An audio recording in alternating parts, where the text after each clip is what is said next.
ضرور ہوں گی، اور میں سمجھتا ہوں کہ واقعی جو آپ نے کہا تو اس حکومت میں زیادہ بھی ہے، لیکن انشاءاللہ تعالیٰ پرعزم ہے اس مشن کے لیے کہ اگر ہمارے ساتھ پھر سے ناانصافی ہوتی ہے تو کم از کم پھر پورے پاکستان کو یہ سوچنا چاہیے کہ ہم کس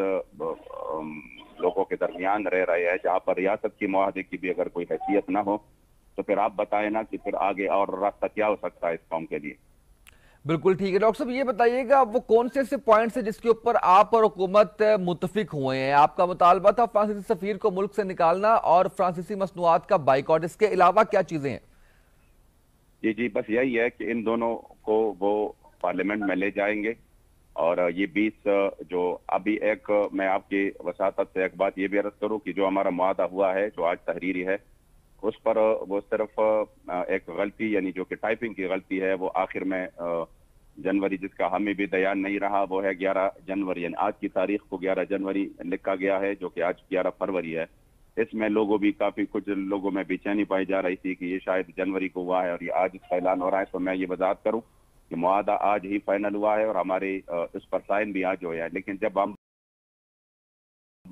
نکلے اور ہم نے پھر دیکھ لیا کہ اس میں یہ تو جنوری ٹائپنگ میں غلطی ہے تو پھر ہم نے یہ مناسب نہیں سمجھا، وہ لوگ نکل چکے تھے کہ اب اس کے اور سائن یعنی وہ بھی اپنی جگہوں کو اور ہم بھی تقریباً ادھر ادھر ہو چکے تھے، تو سائن کا پھر مسئلہ تھا۔ اس حوالے سے یہ ہے کہ انشاءاللہ تعالی یعنی یہ والا جو معاہدہ ہے یہ اس میں یہ ہے کہ یہ پارلیمنٹ تک لے جائیں گے اور پارلیمنٹ کے ذریعے انشاءاللہ تعالی پھر آگے ہم قوم سارا نظارہ بھی دیکھے گی نا کہ پھر پارلیمنٹ جو مسلمانوں کی ووٹوں سے وہ ادھر گئے ہیں حکومت میں کہ وہ حضور کی عزت و ناموس پر مسئلے پر پھر اپنا کیا دکھاتے ہیں، کیا وہ اس مسئلے میں بھی جو ہے نا وہ یعنی اس مظاہرہ وہ کرتے ہیں جس کا شاید ہمیں تو یہ ہمارے ذہن میں تو نہیں ہے کہ بطور مسلمان کوئی بھی مسلمان اس طرح کر سکتا ہے کہ وہ اتنے بڑے اور اہم اور حساس مسئلے پر پھر وہ مداحنت کرے اور کچھ دنیاوی مفادات کو دیکھے۔ تو انشاءاللہ یہ قوم پارلیمنٹ والوں کو بھی دیکھے گی کہ پارلیمنٹ والے پھر کیا کرتے ہیں۔ اچھا ڈاکٹر صاحب مجھے یہ بتائیے گا کہ یہ دو چیزیں آپ نے بیان کی ہیں اس کے اندر جو میجر ہیں، آپ فرانسیسی مصنوعات کا بائیکاٹ کی بات کر رہے ہیں، آپ فرانسیسی سفیر کو نکالنے کی بات کر رہے ہیں۔ ویسٹ کافی دیر سے اس چیز پہ بات کر رہا ہے کہ جس چیز کے اندر مسلمانوں کو سب سے زیادہ تکلیف ہوتی ہے، سب سے زیادہ دکھ ہوتا ہے، سب سے زیادہ غم ہوتا ہے، درد ہوتا ہے، وہ نبی پاک صلی اللہ علیہ وآلہ وسلم کی ذات ہے، اور ہونا بھی چاہیے۔ اس چیز کو ختم کرنے کی ایک ناکام سی کوشش کرتا ہے مغرب اور مغربی قوتیں۔ اس حوالے سے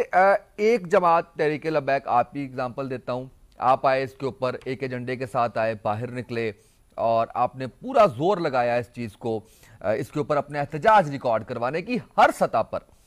اس کا کوئی بھرپور لایا عمل ڈاکٹر صاحب کیا ہونا چاہیے حکومتی سطح پر؟ جیسے کہ عمران خان صاحب نے اس کے اوپر بات بھی کی جب ٹیلی فونک کالز آ رہی تھی ان کو، اس کے اوپر وہ کالز انہوں نے وہ بھی کی، لیکن اس کے باوجود میں سر جاننا یہ چاہ رہا ہوں کہ کوئی لایا عمل ایسا ہو جس کے تحت خارجہ پالیسی کے اندر تمام مسلم ممالک اکٹھے ہو کر اس کے اوپر ہم آواز ہو کر مجبور کریں ویسٹ کو کہ اس طرح کی اوچھے ہتھ کنڈوں سے کچھ ہونے والا نہیں ہے، کوئی فرق پڑنے والا نہیں ہے، بلکہ زیادہ حالات خراب ہوں گے۔ جناب بات یہ ہے کہ اس مسئلے کی حساسیت کو کبھی اس انداز میں نہیں سمجھا گیا جس کی ہے حساسیت۔ اگر ہم اس مسئلے کے آگے بھی اپنی وطن کی مفادات دیکھے اور اپنی جو ہے نا وہ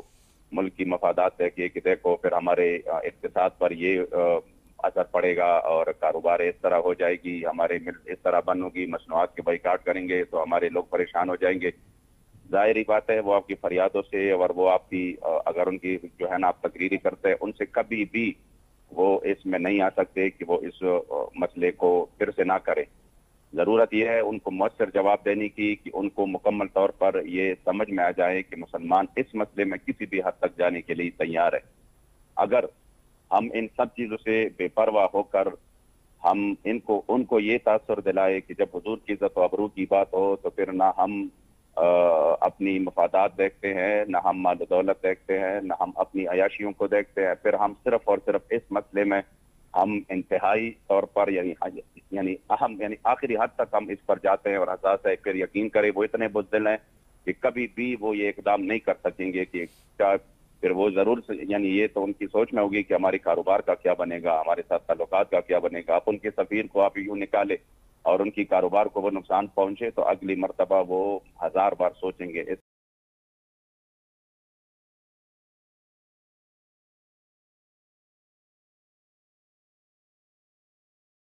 اقدامات سے پہلے. لیکن افسوس کی بات یہ ہے کہ ابھی تک اس طرح کی کوئی مؤثر جواب کسی بھی جگہ سے ان کو نہیں مل رہی. تو ظاہری بات ہے وہ تو چاہتے یہی ہے کہ مسلمانوں سے صرف غیرت اور حمیت ختم ہو، تو باقی اس میں تو وہ کوئی دوسرے رائے نہیں ہے کہ پھر اس کی کوئی وجود چاہے وہ کروڑوں میں ہو، اربوں میں ہو، لیکن اس کی وجود کا پھر جو ہے نا وہ جس طرح غلامی چاہتے ہیں ہم سے، پھر وہ ہم غلام بنی جاتے ہیں جب غیرت اور حمیت گزر جاتے ہیں.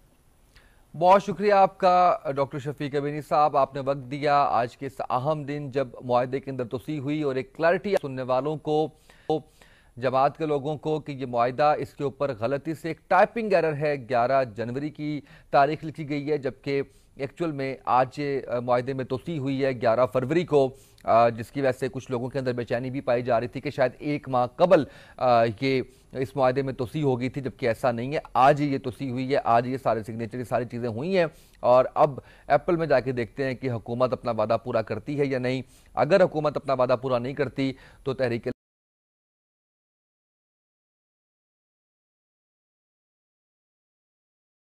لبیک اس حوالے سے مکمل طور پر تیار ہے کہ وہ دھرنا دیں گے اور اس حوالے سے اپنا احتجاج ریکارڈ کروائیں گے، چاہے جتنی بھی مشکلات آئیں، جتنی بھی پریشانیاں اس کے اندر آئیں. ناظرین اب ہم بات کریں گے چند سال قبل لاہور میں جب پہلی مرتبہ اسموگ آئی تھی تو لوگ